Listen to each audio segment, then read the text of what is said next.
waayahay yemen iyo sanca saacadihii ugu dambeeya waxay ahayd ereyga ugu badan ee warbaahinta adduunku ay si weyn u hadalhayaan dagaalada ka soconaya magaaladaasi ee duqaynta ah iyo Mareykanka oo hubkii ugu cuslaa soo dhigay biyaha Yemen ayaa xaaladda ka sii daray markii maanta ilaa iyo 4 weerar oo kala duwan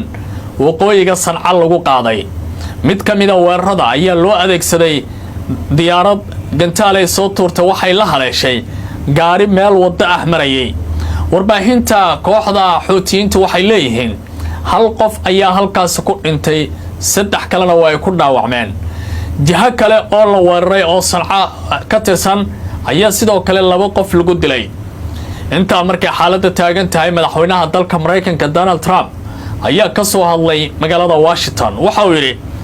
kooxda Xuutiyiinta waxaynu u furnay albaabadii naarta gantaaluhu ma nasan doonaan xogta iyo waliba duqayntu waa isdaba socotaa weerarada aan qaadaynana ma aha kuwa joogsile go'aan ayaan ku gaarnay kooxda Xuutiyiinta inay noqdaan kuwa la tirtiray oo aan shaqayn isla markaana hubkooda afka loo laabay oo aan wax xabada ka soo bixi karayn arrintani waxay noqotay goodin kale oo yaab leh waxana arrintaasi sidoo kale ay sabtay kooxda Xuutiyiinta in aanay jawaab bixin inta markay xaaladda taagan tahay ayaa dhinac aan la filayn oo aan loo haysanba inay jawaabayaan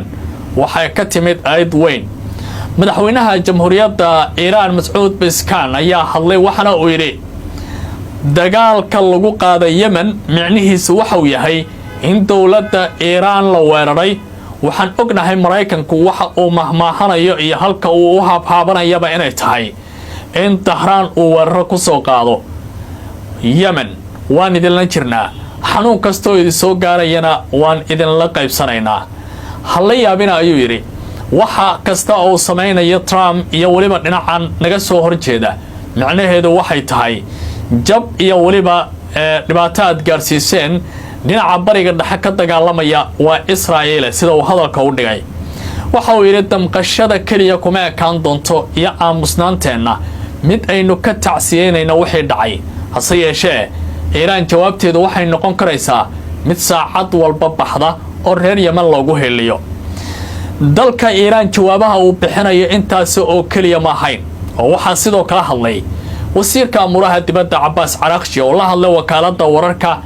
ee dalka Iran laga leeyahay ee Faris waxana uu yiri Mareykanka duqeymaha uu ku hayo Yemen waxa uu isleeyahay ku aamusay Xuutiyiinta si Iran dhaqdhaqaaqeeda bariga dhexe uu u sheego laakiin waxaan u sheegaynaa weeraradu waa socon doonaan inta dhibaatooyinka loo geysanayo shacabka qasana ma aamusi doono sidaas ayuu hadalkiisa ku sheegay waxa uu sidoo kale yiri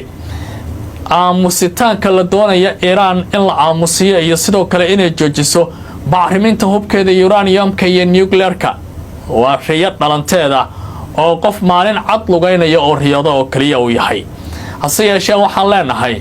reer Yemen oo haniyad jabinina dagaaladu waan sii wadaynaa waxaana u ekaan doontaa inaan annaga guulaysanay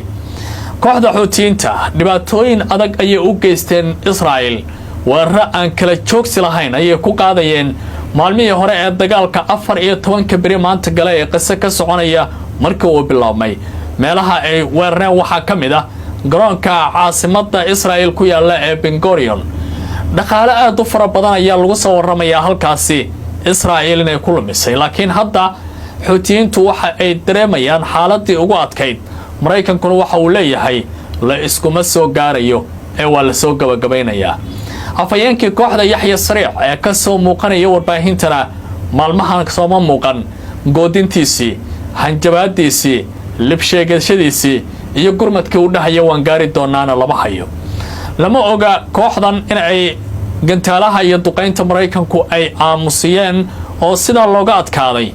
iyo in waliba taktikada dagaalka ay bedelayaan iyo qorshooyin ay kaartooyin kale inay sameynayaan laakiin Sanca waxay ahayd gurmadka ugu xoogan ee Gaza kooxda Mixwar al-Muqaawama la oranayay ee gacan saar kala lahayd dalka Iran waxay ahayd jabhadda kaliya ee ka soo hartay ee weeraradooda banaanka ay yaaleen reer galbeedku waxa ay dhowr jeer ku cadaadiyeen in ay xabadda joojiyaan oo ay dhexdhexaad ka noqdaan waxa ka soconaya bariga dhexe laakiin waxay ugu bedeleen in maraakiibtooduna ay duqeeyaan qaarkoodna ay biyaha qoosiyaan oo ay gunta badda yaalaan wixii ka soo kordha weerarka iyo weerar celinta Washington Iran iyo waliba ku dul dagaalamida shacabka Sanca ee dalka Yemen barnaamijyada kan xiga ayaan ku eegi doonaaye aan ku keena Abu Dhabi iyo Imaaraadka warbaahinta Carabtu waxa ay hadal hayaan sheeko la yaab leh oo maanta ka dhacday dalka Isutaga Imaaraadka Carabta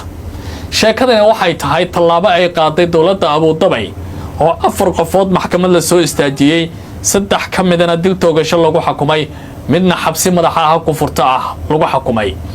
4 nin waxay ku eedeysan yihiin dil la sheegay in loo geystay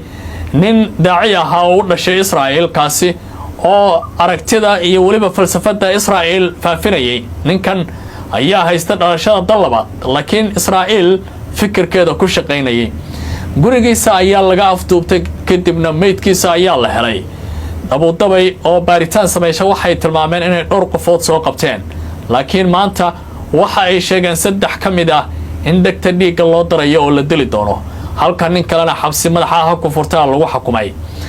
ninkaasi markii la waayay sanad ka hor waxa arintiisa aad uga shaqeeyay baaritaankiisa xubno ka mid ah Mossad iyo sidoo kale dawladaha Carabta oo arkay waxa ka dhacay dawladda Imaaraadka inay tahay wax aan loo dul qaadan karin hadda bariga dhexe waa uu gelgelinaya iyadoo Imaaraadka tallaabada ay qaadeen Iran waxay leedahay annagu waxaan u diyaarsanahay in aan dagaalano ee ma nihin dawlad gacmaha saaranaysa maxay kula tahay arintan markii aad fiiriso mustaqbalka gobolka bariga dhexe ma holaca dagaalka oo si baaha ayaa ka dhalan doona oo dunida afka u galaya dagaal saddexaad oo dhaco mase waxay noqon doontaa fagaarayaasha warbaahinta in la isaga hanjabo oo kaliya waqtiga ayaa ka jawaabi doona laakiin aragtidaada qaybta hoose noogu soo qor waa barrow idile ha ilmaamina YouTube-ka subscribe ina saartaan Facebook-kana follow soo tiraahdaan nabadino